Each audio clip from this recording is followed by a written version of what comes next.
shouldn't take it lightly that politicians may be partly to blame for some of these acts. And I say this without need to be contradicted. We don't know the depth of effect our words can do, and we never know when they will be evoked or acted upon. You get the point? We may be done with a tense political situation, but maybe the statements that were made still resonate. Are yet to, catch up with you. Yes. We had people here who said, for whatever reason, we shall do ABC. Now, you're telling mobs, you don't know when they will act upon what you're saying. And that's why I'm telling you that politics has a great role. We saw actually in the politics of the USA with Donald Trump. Exactly. The statements that he made. He never imagined how far they would go. That people would attack the Capitol. Yes. And for him, he could have said that with other intentions. Now, that's why, and this is why we say again, time and again, that the reason why Priscilla is saying that Segeni has been saying these things, and we know that they are wrong, but we always fold our eyes thinking like he's just it's just talk. Put it under the bed. But at the end of the day, if you give it relevant psychological reasoning, it has effect. So we must tame our politicians, and this has nothing to do with political parties, either NRM, either National Unity Platform, either FDC, Democratic Party, PIP, whatever so may be. We must tame our politicians, and it is important for us henceforth to let them know that they are also people under the law. Okay. If there's anything wrong, the police will find. If there's nothing wrong, as you come in, Robert, let's look at the imbalance as far as deployment is concerned. Some regions have higher deployment of police enforcement, as opposed to other regions and areas. You look at a member of parliament or a leader in government having up to 8 security officers. In Uganda, we say Simba Wakati. Don't talk about leaders of government are probably entitled. This woman they arrested is called who? Bwanga. You have the Bwanga. You have Chirabo. You have quote unquote big is big have their own security personnel, which and yet you have areas that have 1,000 people and cannot even have 5 officers that can be at the different posts. And even the posts are not going as deep as they should be, because now if we get a case in Kaboa, for example, the nearest you'd have to go is Katwe police station, or you'd have to go all the way to Wankurukuku Nyanama, so by the time you get to the police post, really, the worst has probably happened. So let's look at the imbalance of security enforcement in the different regions, also contributing to how slow this process of apprehending the wrongdoers, the culprits, is taking. Well, first and foremost, Priscilla, Felix, and our viewers, we must accept that for a third world country, we may not meet the international recommended standards, which is 1 police officer per 500 people. That is in policing. And why is that so? First and foremost, the issue would be 1, logistics, that you may not be able to have the logistics to recruit enough officers to do that. But what other countries have done, and what we have done but not perfected it, is having a number of security personnel. For example, Uganda, have you heard of the word PISO? Have you heard of GISO? You have the RDCs. You have, in the line of security, there are so many people there because you do not have the numbers. But of course, not refuting the demand, the issue you've talked about, that there is also what I feel is not getting our priorities right in terms of deployment. That you will find, yes, you could have scarce resources, but how many people in this country have personal escorts, armed? You find one person having, maybe he's moving around. Felix has just talked about an incident I've always mentioned here on this show. That is Wanga something. That one woman like this moves with a pickup, having 6 police officers. He's seated in a car with 6, behind 6. Those police officers are not in the police post in my village, Katale Busaura. where I have one that is a mile away. Neither do they protect you or guard you that much. But they are guarding one person like this with no imminent threats that are clear. So if you, the problem is whenever you fail to have your priorities right, you have socialites in this country that move guarded, and you wonder for prestige. Men of God also have security. Yeah, then you have men of God of late who have security. Some have those in plain clothes. But these are people who would be guarding. So we must revise our priorities when it comes to deployment. How many people do we have? But also, deployment is also informed by threats. For example, you'll find that maybe a place like Muyenga, they'll have enough policemen there because of the potential threats. And maybe a place like maybe Chanamukaka, where you'll find that maybe there most crimes there would be cattle theft, animals, and you find that maybe this could be basically on community level. So insecurity is insecurity, Robert. It doesn't matter the magnitude. But there's what informs deployment in any country. You know, Robert. Okay, when he, as you come in, when he says is what informs deployment, does that justify the nature of deployment that we were seeing in the political times for against opposition?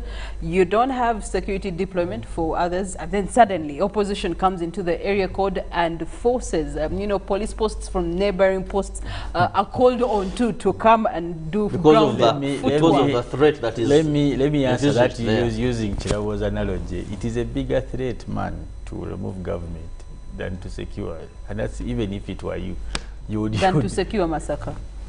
But that's a matter of fact. Okay. I can only secure Masaka when I'm in power. So let me first hold on to my seat, then we can deal with that other issue. Okay. But about the issue of deployment, I'll tell you honestly and truly, it is a very sad story in this country.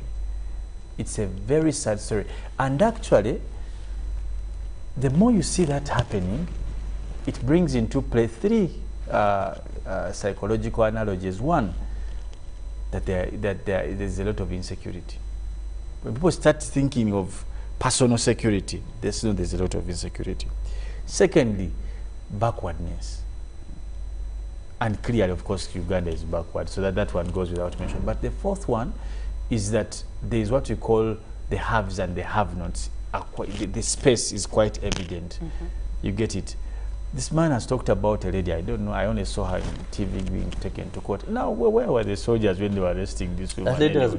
Anyway, but let's not focus on that. But I think in times like this, police needs to revise its deployment method. How do you expect it to revise, yet Parliament does not allow them more than 40,000 police officers? Maybe the reason why Parliament is not allowing them is one of them is that imbalance in deployment. Yes, because you give Priscilla 20 soldiers. My God, Priscilla alimuchibumba champologoma. This Priscilla, I know and threats targeting her. Does Priscilla cough airtime, sausage? I don't know. Because you know, Felix, why sometimes that is done.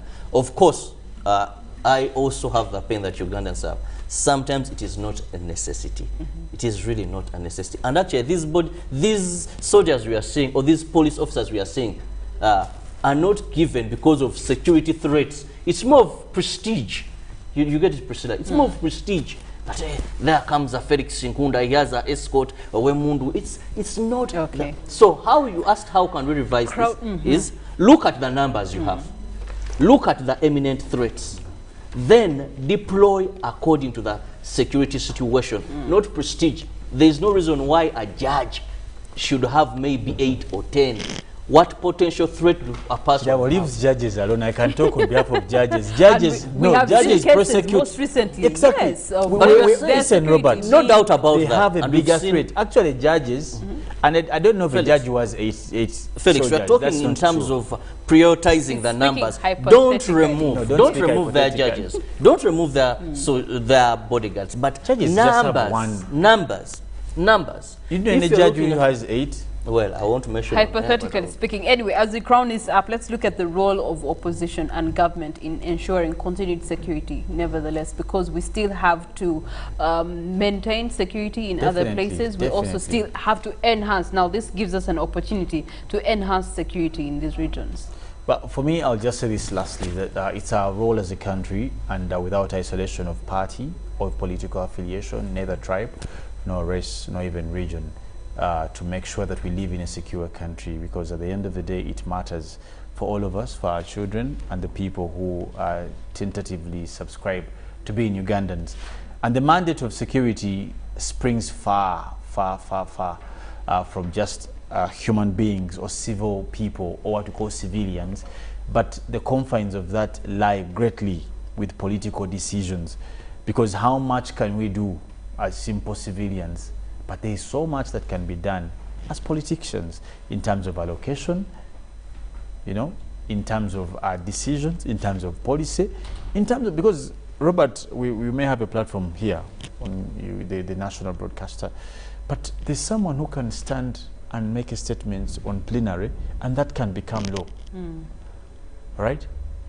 Issues of recruiting, we need more policemen. Let's not politicize all these issues. Let's be proactive. Members of Uganda Caucus are in Masaka. God help that they help when they're all right. Robert, in your conclusion. For me, I'd urge security, government, let's not firefight. Let's ensure that all organs we set in this country in security are active and working. Uganda has a very good security system if all organs are working. Right from LC1, you have the Secretary for Defense. So we have a chain where we can fight this. But this issue of firefighting, and let's revise system that once worked in this country. We invested a lot of money in LC1 elections. We have people who are getting salaries as pisos, gisos, all that chain. Let these all be working, and we'll believe the enemy or criminal-minded people will not have a fertile ground. But it's all these are just gaps that they're exploiting. That is all. All right, thank you so much, gentlemen, for your contributions to this conversation. We pray for Greater Masaka, and we hope that this comes to an end sooner than later, with all the enforcement that is being deployed there, and you know, all the intelligence that is coming through. But at the end of the day, you want to consider that security is the responsibility of the government and also a right of the citizen of any country, not even just Uganda. And so it is paramount and mandatory that is enforced in the rightful manner, regardless of what comes out of you know, the implications and what. That's a side story. The focus should be on deployment. We saw in election times there was deployment of you know, people to help enforcement as far as elections was concerned. Where are those numbers? They can actually be redeployed into the system to be able to deal with the imbalance in deployment. After all, they were given training, that was money spent, and on temporary recruitment, 3 months. They were okay, that's a story for another day. On to our poll question this morning. We want to hear from you regards the buildings that are collapsing ever so often here in the city center, and perhaps within your particular regions in all parts of Uganda. What should city authorities do to reduce a recurring issue of collapsing buildings that have claimed lives? We want to hear your voice here on Good Morning Uganda. Hashtag UBCGMU. Send us a WhatsApp on that line or an SMS on that line, or you can even go to our Twitter handle, which is at UBCTV Uganda. Be able to give us your response. Continue streaming with us on UBC Television Uganda. We do have friends from Saudi Arabia that stream with us every single morning. Continue with us as we get to look into the newspapers for this Tuesday morning. Later on, traffic will be coming on, weather, and then Robert Chirabo will be back with the agenda for the day. Ruben Pima Chibirango will be crowning it up with the world of sports.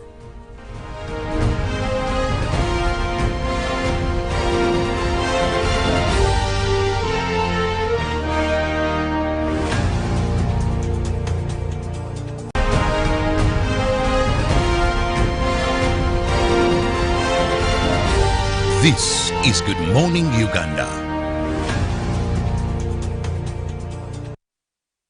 When you talk about our motherland Uganda, the Pearl of Africa, you cannot fail to smile because of the smile that fills the faces of the citizens. Our nice good weather and nature that sustains us all, that enables us all to continue each in their own way, because we are all different even according to each individual's work. But what joins us to become one person is the sweetness from the flavored drink Alleluia Jingati drink and Alleluia Tamarind drink. The flavor that quenches your thirst while at the same time treating and healing your body because it is 100% natural. Enjoy the drink that has got the tamarind juice in it. Made by Alleluia Reflexology, Healthy Solutions and Nutritional Research Center Limited. Get yourself a bottle of Alleluia from all shops around. Getting GoTV was the best decision James has ever made. Finding a good place to watch football was never easy, but it was costly until James discovered something big. Now he can finally enjoy the benefits of homegrown advantage with a decoder and 1 month of GoTV Valley. For just 25,000 shillings, enjoy the world's biggest leagues and cap competitions. GoTV Uganda, love it. It's no secret that ICT makes learning easy. The strides made in our field could not be possible without it.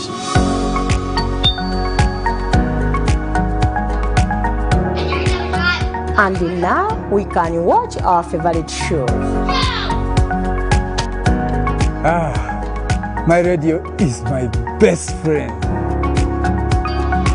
UCC provides an enabling regulatory environment and policy guidance for healthy competition. We also facilitate ease of doing business in the communications sector through licensing, standardization, spectrum management, tariff regulation, rural communication development, and consumer empowerment. An informed consumer is an empowered consumer. UCC supports local content and innovations. Driving the development of a robust communication sector in Uganda is Uganda Communications Commission.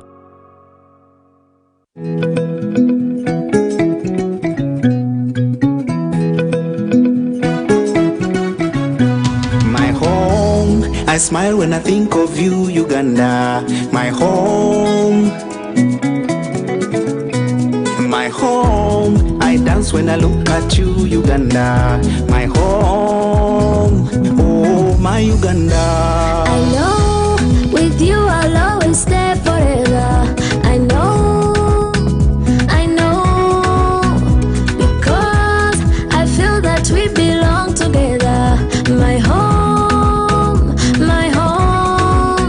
under the sun so bright, under the moon at night, on my heart. Mommy, oh my Uganda. Hey mama, My Uganda. oh, My Uganda. oh, My Uganda. My Uganda. Nikukunda. My Uganda. Amari alemira. My Uganda. nyowe nikugonza. My Uganda. Amina ngojo, Amina ngojo. My Uganda. At MTN, we look forward to starting another exciting journey together to grow our home, Uganda.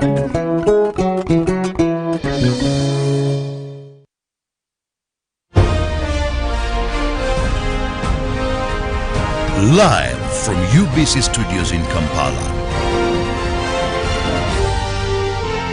This is Good Morning Uganda.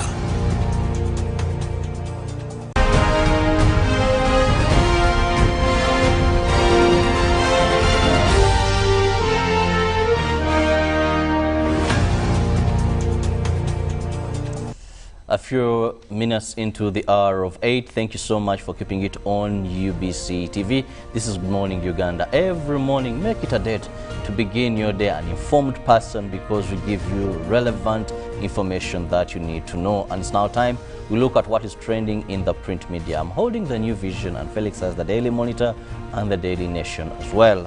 In the New Vision, why Army arrested 4 sheikhs. The suspects there are part of a sleeper cell, and we see those arrested: Sheikh Abdu Kawesi, Yemen national Said Abd, Sheikh Abdu Bosachowe, and also suspected suicide bomber Katumba. That is on the front page of the New Vision. We also have Segiri Nyasewanyana quizzed over murders, something we've just been looking at in newsreel. We see more regarding construction, why cement prices have risen. They give you more to that. Study with us. They bring you A-level chemistry, mathematics, and senior 1 biology for you. Still, the New Vision looks at, that is the obituary of the late Archbishop of the Orthodox Church, Yona Ranga, the life and times. They bring you then Nakalema intervenes in family land law. That is the head of the State House Anti-Corruption Unit. Still, Kabaka Ronald Muwenda Mutebi returns, and those are some of the stories on the front page of the New Vision this morning. Now in the Daily Monitor, NUP MPs accused of killing 3 in Masaka. The police have preferred charges of murder and attempted murder against 2 opposition members. Now, of course, the legacy of Archbishop Ruanga and collapsed city building wasn't approved. Now, Nampala also preaches word of God through her music. Excuse me. Inside the papers, Guinea president ousted in COP, and at least 75% of students passed technical exams. And from the archives, President Idi Amin and other officials during the Organization of African Unity Summit in Kampala. Now, today in history, government warns Uganda on tax delays, and also in history, rapper Tupac Shakur shot, that is in September 7th, 1996. Today in history, we have, that is Amin hands Ronnie Mutebi dad's boat, that is President Idi Amin handed the boat of the late Sir Edward Mutesa II, which was seized by Dr. Milton Obote to Ronnie Mutebi, now the Kabaka of Uganda. Still on this very date, but the year 1998, DRC Congo peace efforts, that is African leaders seeking to bring peace to Laurent Kabira's Congo, decided not to meet directly with the rebels, but arrived earlier in Zimbabwe for the first gathering of the peace talks there. Then facts or myth regarding COVID-19. Is getting COVID-19 a death sentence? That is a question and the experts answer. But also looking at statistics or our COVID-19 tracker, it is very clear that new confirmed cases are 81, positivity rate 2.2%, new death 8, and total deaths so far in the country is 3,053. Once again, please perfect the SOPs and do not be part of these statistics. Signs you can look out for, or symptoms: if you have a fever, you have a cough, shortness of breath, sore throat and headache, seek medical advice. The earlier, the better. And also not forgetting the twins. There's so much regarding twins, maybe those planning to have them, those that have them. There's so much that the New Vision has focused on, interesting stories of twins and how each complement the other. Now, of course, in sports, in the Daily Monitor, Cranes Road to Qatar narrows, and volleyball all eyes on Omwire. And of course, battling Dove shoot down on penalties. In the World Cup qualifiers, top nations drive group. Most top seeds are in the driving seats of the perspective there to the Qatar. Now, Cranes have work to do, and they give you on how, well, Cranes, that is 10th rating, and how the fixtures will work out there, and of course how the performance and the expectation of the same. Still in the New Vision Sports, yes, we have more regarding our team, that is Black Sports. What are they referring to? The New Vision Sport brings you more of that. Lady Doves off the rails. Is still there a future for the Lady Doves? The New Vision brings you more of that. And a question, what next for Daudi or Kero? That is in the sports pages of the New Vision. But don't forget, Ruben will be here to give you all the updates, the catchy stories, and of course these interesting conversations in the world of sports before we end this show. Now in the Daily Nation, face of jobless young graduates reduced to quarry stone crushes, and away with roadblocks as police boss reinstates ban on barriers. Now, of course, there in the headline, Uhuru's allies take on Ruto over riches. Well, of course, quite a beautiful contestation there ahead of the elections in 2022. So much is being geared up. We expect that these elections actually go well. Now, postpone 2022 polls. Ex-senator asks court. We don't know how that will go, but for you to get more details on what is in the papers, get yourself a copy of any of the dailies, and you will be able to get the insight of some of these stories. But I can't wait to know how I'm going to get into town through or by help of our traffic lady, that is Priscilla. Good morning to you once again. Looking to, matching your division this morning.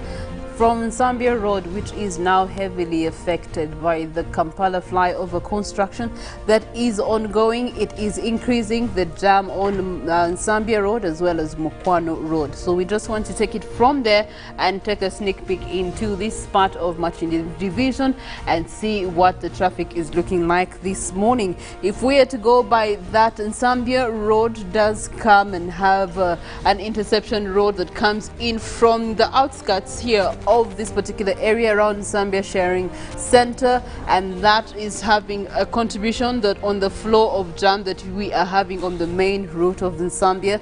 This is traffic that is coming in from the residentials in this particular area, and that is flowing right into the Zambia Road, which does affect the flow of jam, especially for traffic that is heading to either Mukwano Road or even downtown Kampala. We also do have another area around Zambia St. Joseph's or St. Francis Hospital. That particular road, which is known as Zambia Estate Road, also tends to have a lot of jam. Now, people who want to avoid the jam on Zambia Road will usually use this as a back route and then be able to connect to Kabalagala. Alternatively, people from Kabalagala will use the Zambia Estate Road to try to connect to Zambia, avoiding the jam on the main route. But as you can see, the main route seems or indicates that the traffic is actually flowing, so no need to take these back routes as an alternative. But also, the back route does have indicators of traffic jam both to town and from town. Equally, at the bend of Zambia Estate Road and Hanlon Road, that interconnection there has taxis that pick up or drop off people that are going to majorly in Zambia Hospital, but also in Zambia Estate. And so these are contributing to the little red zone that you are seeing here, but if you can maneuver past it, then you are good to go. We're using the back route of Zambia Estate Road to get into Kabalagala and see the traffic. But of course, adjacent would be Gaba Road, which is clear this morning. And so if you wanted to use Zambia Estate as your alternative, you can stay on Gaba Road. It's a clear route this morning. It's Zambia Estate Road that has been having reconstruction and lately, but then again, it's clearing up and it's getting better. So Zambia Estate Road is now going to bring you right into the heart of Kabalagala Trading Center. And as you can see here, traffic coming in from the estate, people coming in from the residentials, trying to connect to Kabalagala and possibly either head into Kansanga or head into Muyenga, or better still, use some other alternative routes that we shall look into to be able to get into the heart of the city, possibly Ginger Road. Equally also traffic coming in from these very same areas, Muyenga, Kansanga, Bunga. They are using Zambia Estate Road, and so there's a traffic jam on this particular junction at the Kabalagala Trading Center. And then also you do have traffic that is coming in from Senyonga Road. You do have traffic that is building up all the way from Kansanga into the Kabalagala Trading Center, and you also do have traffic that is from the Trading Center away and getting into Muyenga. Now, possibly this traffic wants to use Mbogo Road to be able to connect to the heart of the city, avoiding the long lines that could take you 30 to 40 minutes on Mukwano Road. And so you can use Mbogo Road to be able to actually get onto the other side of Ginger Road. Mbogo Road takes you past some schools. Green Hill would be one that everyone knows, and then it brings you out into the Mukwano industrial area, and this gives you an access road all the way into Mukwano Road, and then thereafter you are able to interact with Ginger Road. This would be the Mukwano roundabout, and these are the Ginger Road traffic lights, and this is the Airtel roundabout. So that should be able to give you access to that interaction.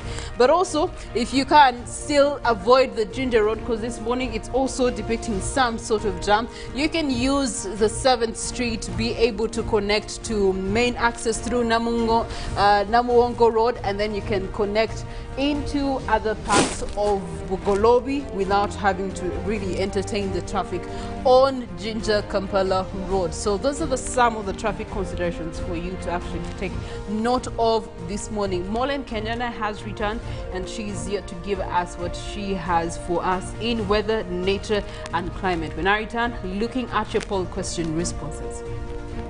Yes, thank you very much, Priscilla. Well, this morning we want to continue the conversation on how the climate crisis has affected the financial status globally, and specifically want to look at the aviation sector. Now, in this, we look at mostly the greenhouse gases being emitted into the atmosphere, and we want to specifically look at carbon dioxide. Now, when each time you take a flight, well, just know that there is an amount of carbon dioxide that is being released into the atmosphere by different aircrafts now. At such a rate, we have looked at what is likely to drop down our global, what is called the GDP globally, and this has actually totaled to halfway. The likely drop could go to halfway of what is being looked at as the cost, or the global cost that is being given out shows that it could cost the global economy $3,000 in terms of taking a flight, and this is being related to the effects of the climate crisis, according to the report that is being given out by the researchers. Now, researchers have examined the economic cost of the climate crisis and found out that this could cut about 37% from the global GDP this century. Now, that is more than twice the drop experienced in the Greater Depression, and we are looking at this research being conducted by experts from Cambridge University, the University of London, and Imperial College of London, as well as international partners from Switzerland, Germany, and the US. That also includes Australia. Now, the report has estimated that we also have assumed fires, we also have floods, droughts, and other impacts of climate crisis that did not affect economic growth, but the authors say that there was mounting evidence to the contrary. Now, climate change has made the recent heat wave in North America, the floods in Europe, and also the recent hurricane Ida that has already been connected to climate change. Now, we want to look at mostly how this is impacting, how the aviation sector is impacting, and also adding to the climate crisis globally, looking at that kind of drop in our GDP. It looks like this is a continuous trend, and there has been a lot of suggestions towards how the aviation sector could actually go green and look at the carbon footprint that is left behind. Well, there are unnecessary flights that are taken, I can tell you that. If we are having mostly, like we're talking about electric trains, there are flights that could be reduced in terms of that regard. If you can take an alternative that is more green, then it's not necessary for you to take that flight. And then we look at how that could actually affect a reduction in terms of carbon emissions, because each flight contributes to more carbon dioxide being emitted into the atmosphere. So yes, while we look at those possible solutions, it's important to note that it is adding to the climate crisis. And also this morning, actually last week we did talk about air pollution across the world, but this morning we did get a report that is also coming in from UNDP Climate that is talking about environment, that is talking about pollution and what are the risks that we are looking at in terms of when we talk about air pollution. Well, the UNDP has also come out to say something about environmental pollution and other environmental risks that could cause 24% of death. Now, the video that is being shown is how actually how the flights that we have on a daily from different airlines all contribute to the carbon dioxide emissions into the atmosphere. Now, there are more solutions towards using less fossil fuels, and that is still looking at renewable energy, but also, like I said, there is also need to cut flights, especially if they are necessary, and if you can take that train, if you can use electric cars, look at other ways so that we reduce on the number of flights, and that will in turn obviously reduce on the carbon dioxide that is being emitted. Well, I was talking more about the environmental pollution, and this report is coming in this morning from UNDP Climate. Well, they have looked at how we can actually beat this pollution effect. Now, they have had a compendium that is showing 500 actions that can be taken on reducing death and diseases driven by environmental risk factors. Well, this compendium is of the World Health Organization and other UN guidance on health and environment. Well, the 500 actions will include 23 practical steps to improve urban mobility and transport systems. Well, that also looks at how we can actually adopt ourselves and look at more transport systems that will reduce especially the environmental pollution and also reduce environmental risks. And when I look at the situation that we have, for example, here in Uganda, we've had a continuous trend of having these old cars that are polluting a lot. And when we talk about air pollution, this is now posing a risk in terms of health. And I'm glad that organizations like WHO have come out to speak about this and looked at what could be the possible solutions and what can be taken in terms of also actions for cities. And this is something that I think every country should take on, look at a way to reduce this pollution. And yes, the motorbikes, the bicycles, these don't use any fuel, so obviously they are the go-to when it comes to, they have zero emissions to the atmosphere. So it's a recommendation if you can actually take the bicycle. And I think that is also included in the city planning, if there can be a way to put those lines for bicycles so that people actually feel comfortable riding those to go to their destinations. It's actually a good plan. But when you look at a situation where you have a bicycle and it's being advised that you can take that to save the environment, but then there are no designated lines to take that bicycle. Priscilla was just showing you about the traffic situation in town, but imagine a city where we have lines that are drawn like in the developed countries. So the bicycle people can pass in a certain way, and then motorbikes, and then the cars. But now someone imagines a situation where they have to take that bicycle, and then they have to deal with the traffic within town. So I think that while we're looking at these sustainable actions, we should also look to incorporate that in our city planning. And I hope KCCA is actually listening to this, and they look forward to actually making those lines. They are a good plan, especially as we look at a sustainable future.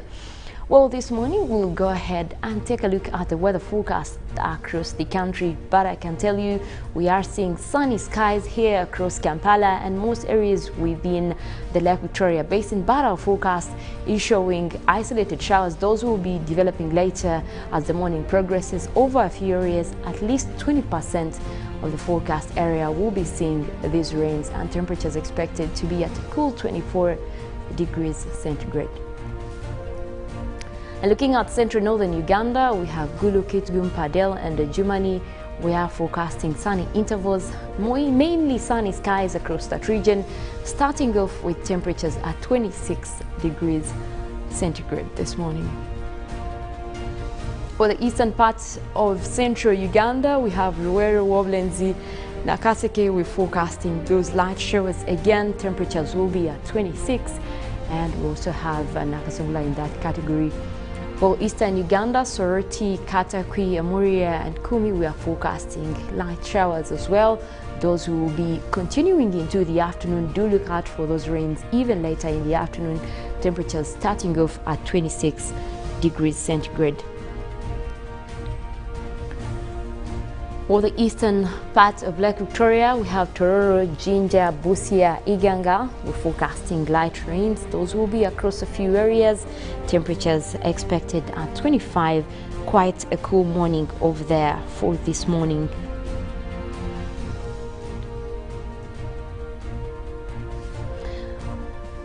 Mount Elgon Highlands, we have Mbale, Bududa, Buko, Sironko. We're forecasting light showers. and those are also over a few areas. Temperatures expected at 25 degrees centigrade. Those will actually be developing into the afternoon. You can look out for those across that region. Southwestern Uganda, where we have Mbarara, Ibanda, Bushenyi, Rubirizi, we're forecasting light rains again. Those will also be over a few places, starting off at 25, but we do expect those rains to continue into the afternoon, so you can look out for those. Now, the western part of Lake Victoria already having cloudy conditions. We expect rains to develop over there. Those will be over scattered, those will be in form of scattered showers. That is, at least 50% of the forecast area will be seeing those rains, and also starting off with a cool morning at 25 degrees centigrade. But looking at clear skies across the Karamoja region, most of northern Uganda and parts of central, looks like we're starting off with very sunny skies, but don't get too comfortable. We do have rains in the forecast. Well, Priscilla, you do have comments that are coming in from our poll question. What do you have for us this morning? Thank you so much, Paul and Kenina. Picking up from some of the comments that came in earlier, the concerned authorities have a lot to do in terms of supervision. Kelly from Chireka. Thank you so much, Kelly from Chireka. Of course, in consideration of the fact that we are looking at KCCA, maybe authorities in other cities, especially new cities that have come up in this particular year, how can they help to minimize on this continued collapsing of buildings in the different cities? We get to look at another response from you as you're watching Good Morning Uganda. We want to go back and check out another response. Thank you so much for your responses. We do have this response here. Good morning, Uganda. This can be reduced. Good morning. I think it's wrong to take insecurity in line with politics, but I think police deployment at Masaka Police could be done in Masaka areas instead of waiting for Segirinya, who may not have a gun even, but I see Felix tends to be partial and criticizing the opposition. That is Luvoa Yasin from Budo. Thank you so much, Luvoa Yasin. I will have another message, take another message that is coming in. This is all to KCCA. How can a building go on without its consent and later blame the materials used? In fact, many buildings are sprouting up even in good condition without permission, but we only see those that collapse. That's a good submission. The building may not collapse today or under construction, but we do see them having issues. 2 years down the road, you still start to see, walls are crumbling, cracks in the walls, and that all goes back to the authority inspection and the aftermath of it. Good morning, Priscilla and General Morning Crew. I'm Francis from South Sudan. Well, South Sudan, greetings to you. Thank you so much for tuning to Good Morning Uganda. And that's from Juba. This consistent collapsing of buildings in the city is just blamed on the city authorities, whose mouths are always oily, but as technical team is selected, they should put these few steps into consideration and ensure that the cement ratio is standard and should be monitored daily by technical appointed members until the slabbing process is complete. That is Francis' opinion from Juba. Well, thank you so much, Francis. Taking yet another opinion, sincerely, that's weakness. How can the building start from foundation, first floor, second floor without KCCA noticing? I can't blame them, but they must learn that this is, they must learn from that sincerely, the collapsing buildings. I guess they have learned now their weaknesses. There are districts, e.g. Wakiso, Soroti, Kalachi, you do have Lira, among others, that have never been allowed, you're not allowed to start without that part of supervision. That's interesting. I'm really disappointed in the statement they've given exposing their weaknesses, and that is Alfred Echau from Soroti. Well, Alfred, it's a pleasure to have you with us this morning. One more message. Yes, I think we have looked at this one. KCCA is to blame, really. How can a building crop up without as much as consent or even the official signatures and stampings of authorization? We can take a look at other messages as they are coming in. We do have, yeah. The political leaders and the security agencies need to be one, and that is in reference to our newsreel story about the massacre ongoings, despite of one's political side. But if the politics basis on relationship with the part as well as security, then we will be in dilemma, because the political parties may end, but security will keep despite of who is leading. Esau Joffre from Bundigujo. Well, thank you so much, Esau, and thank you so much for all of you that are responding to our conversations. I wanted to take this particular one.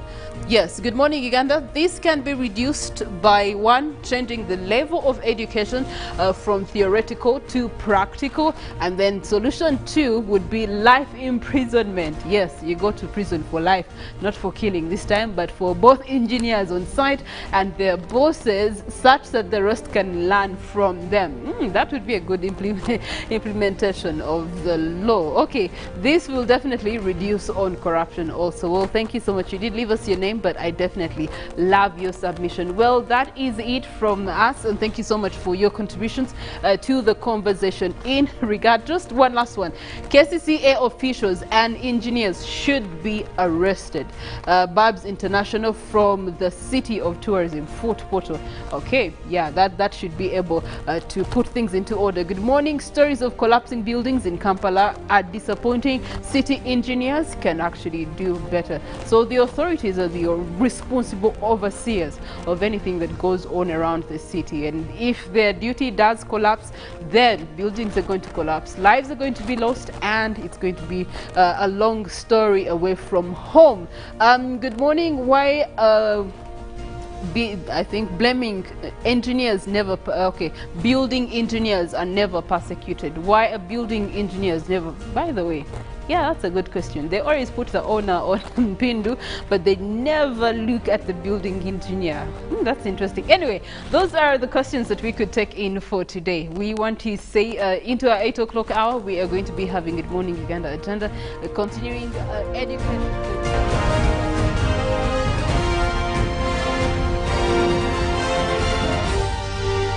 This is Good Morning Uganda.